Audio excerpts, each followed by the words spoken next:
Hello and welcome to another video trying to show you how to get the top grades. We are looking at Hyde in Dr. Jekyll and Mr. Hyde, and this is one in a series of the top 5 quotations. If you watch all the videos, you will be able to answer any question about Hyde and indeed most about the novel. Why? Well, because each video covers 5 themes. These are the reasons why Stevenson has written a novel. So those are the 5 themes I will be teaching you. We're going to go from this extract here where Hyde kills Sir Danvers Carew. This extract is relevant to any single essay that you can possibly write, even if it's about Jekyll, because Jekyll has kept Hyde imprisoned inside himself, inside Jekyll, for a year, for 12 months, and this is why he comes out so furious now. And so you'll be able to use this to answer any question. Let's read the extract first, and then I'm going to take you through the interpretations. And then, all of a sudden, he broke out in a great flame of anger, stamping with his foot, brandishing the cane, and carrying on, as the maid described it, like a madman. The old gentleman took a step back, with the air of one very much surprised and a trifle hurt. And at that, Mr. Hyde broke out of all bounds and clubbed him to the earth. And next moment, with ape-like fury, he was trampling his victim underfoot and hailing down a storm of blows, under which the bones were audibly shattered and the body jumped upon the roadway. At the horror of these sights and sounds, the maid fainted.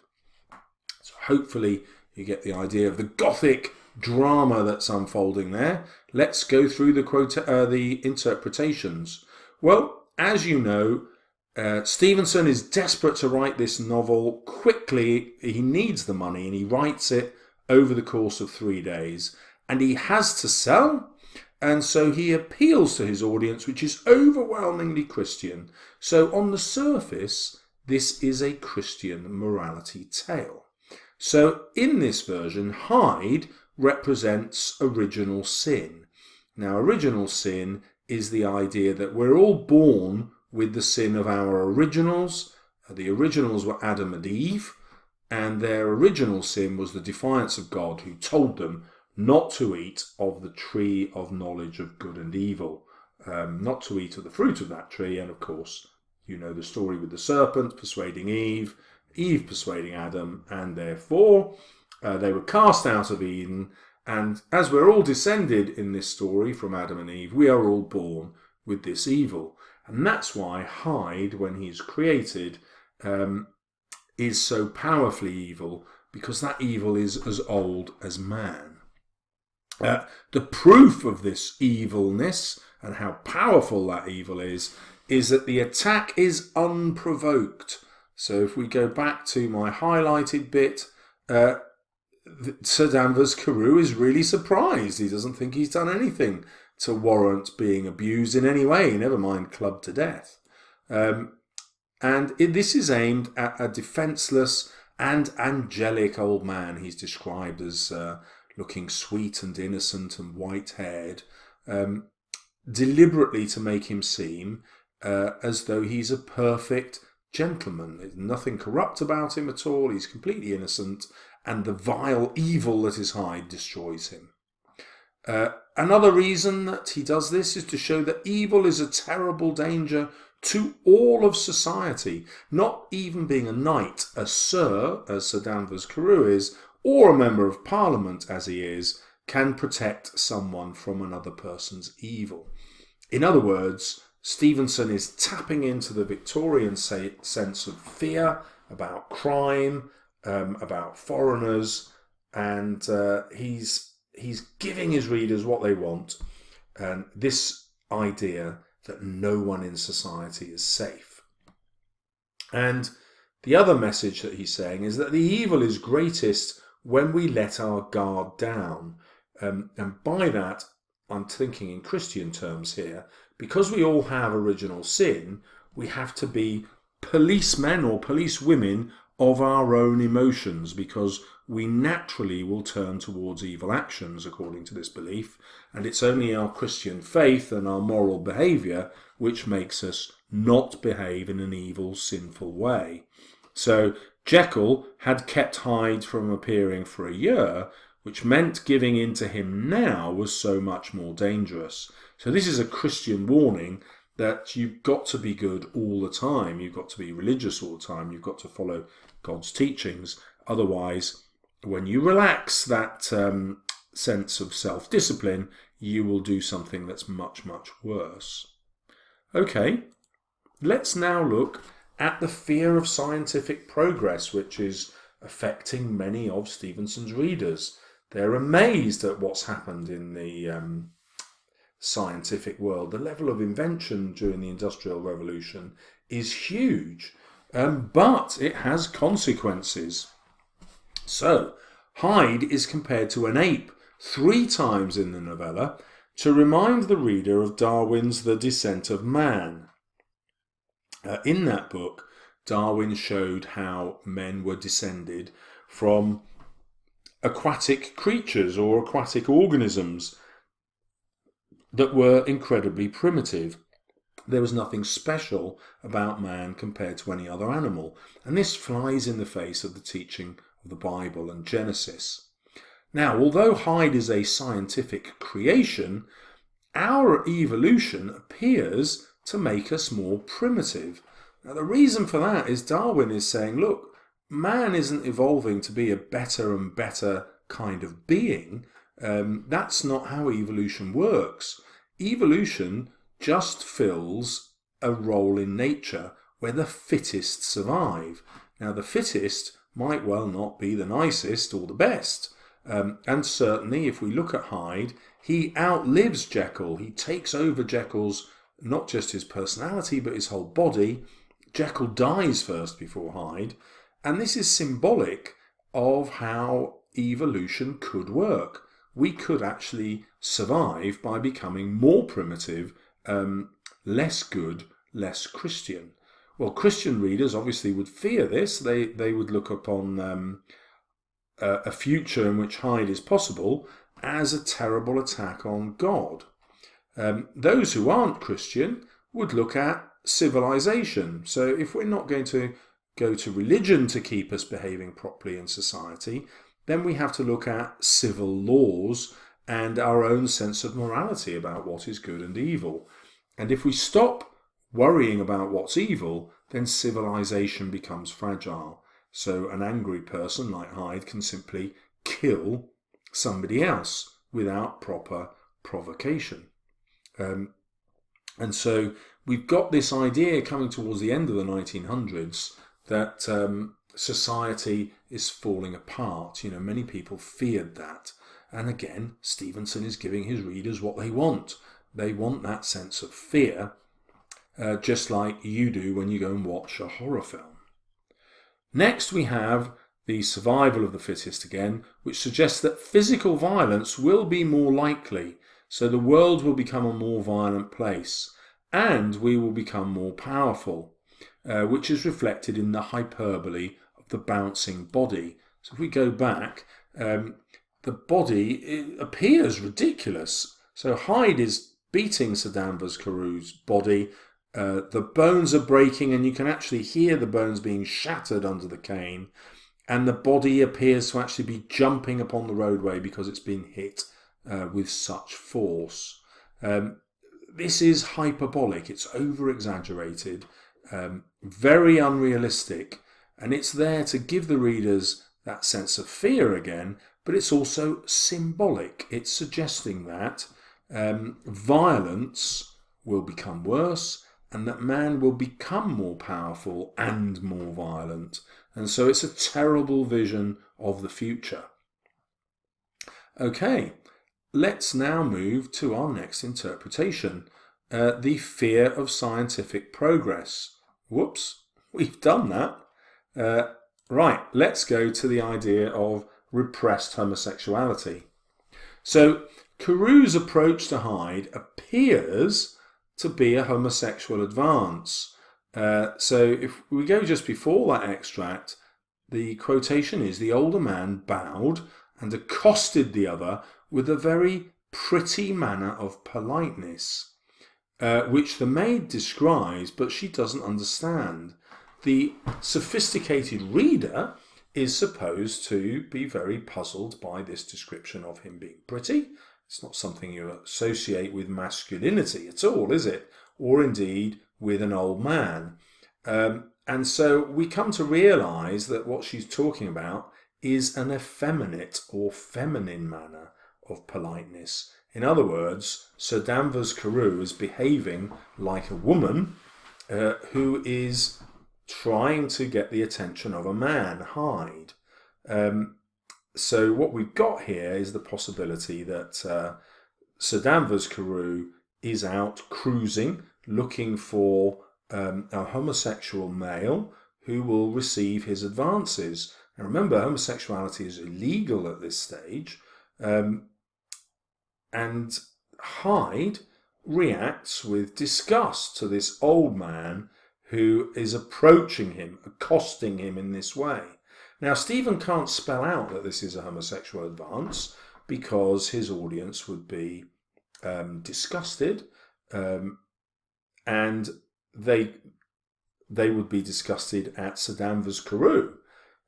However, he leaves enough clues throughout the novella, as you will have seen if you've watched my videos, for a sophisticated reader to work out that's what's going on. Then Hyde's reaction represents Victorian society's attack on homosexuality.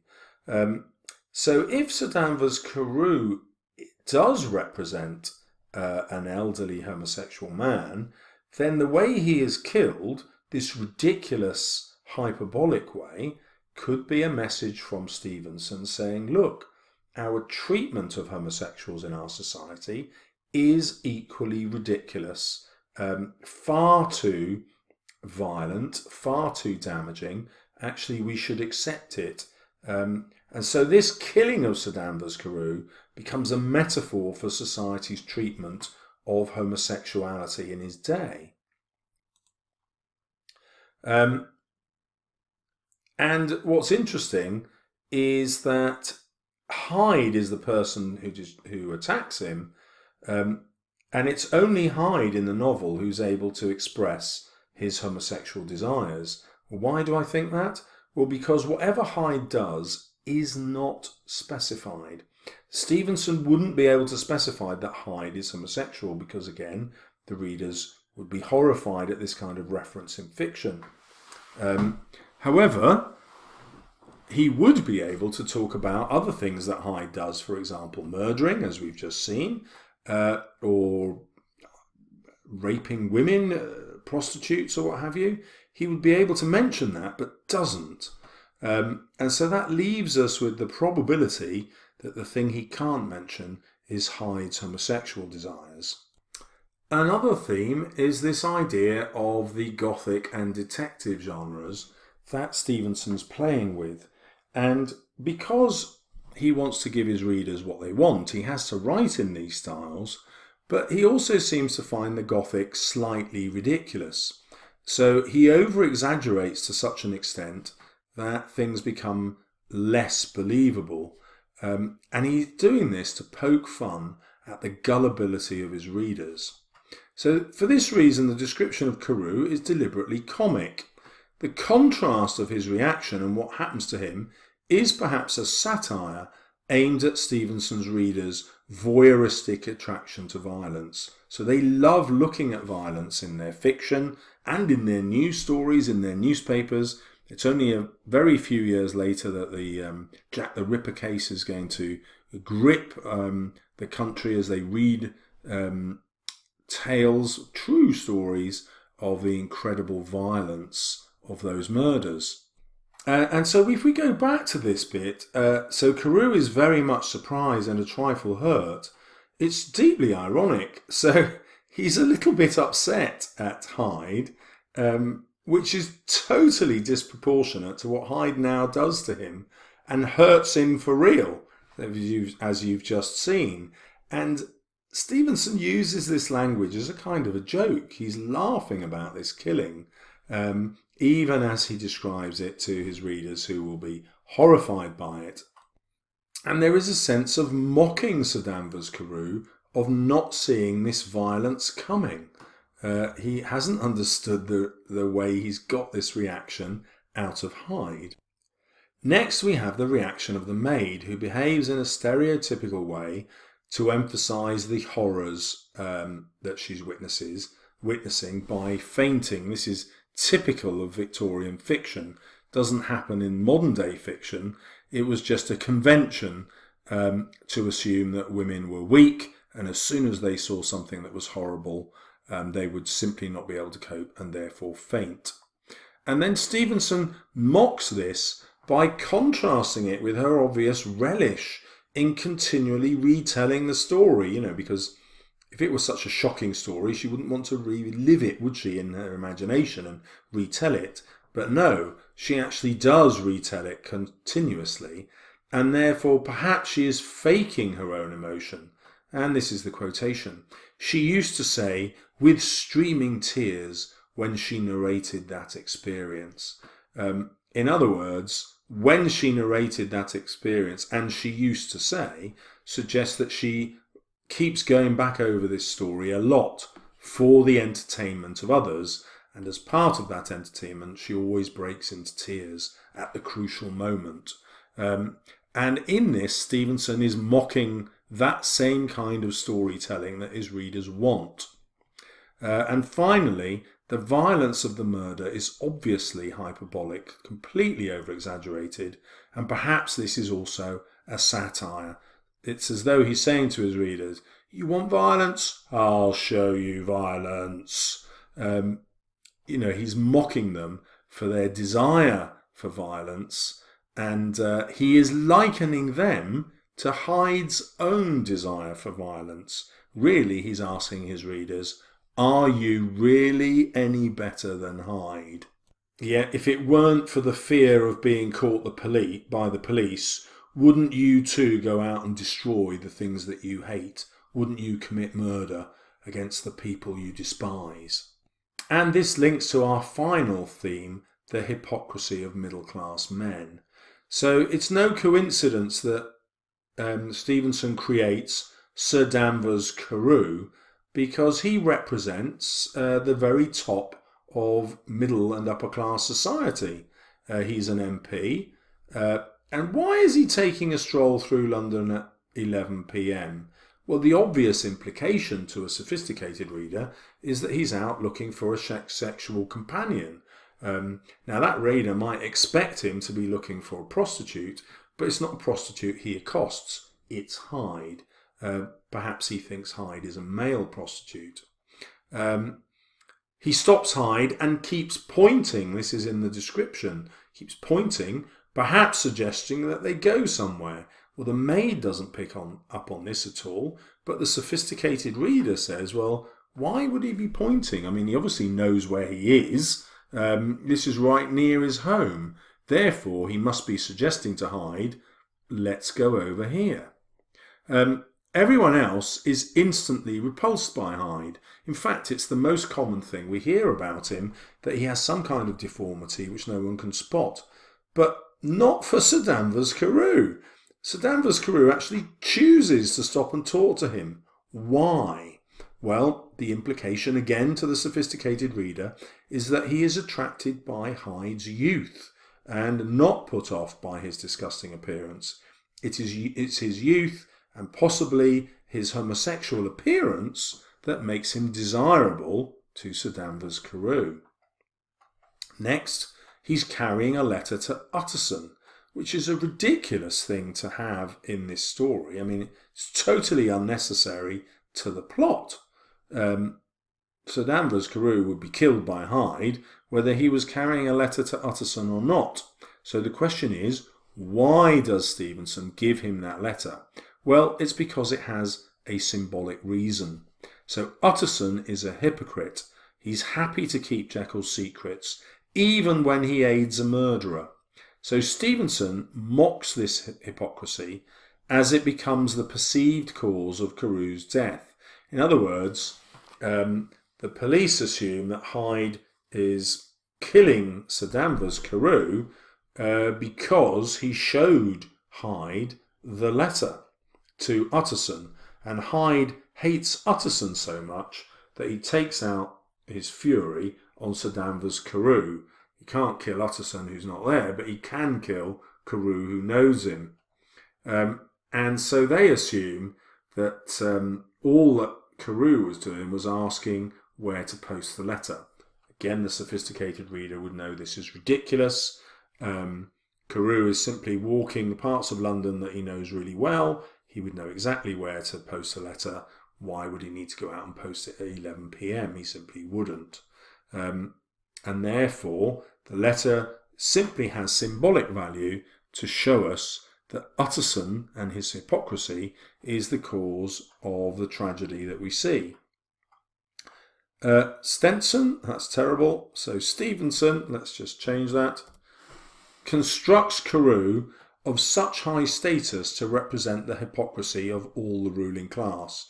In other words, Sir Danvers Carew represents all the members of Parliament, and Stevenson is suggesting they're all corrupt in some way.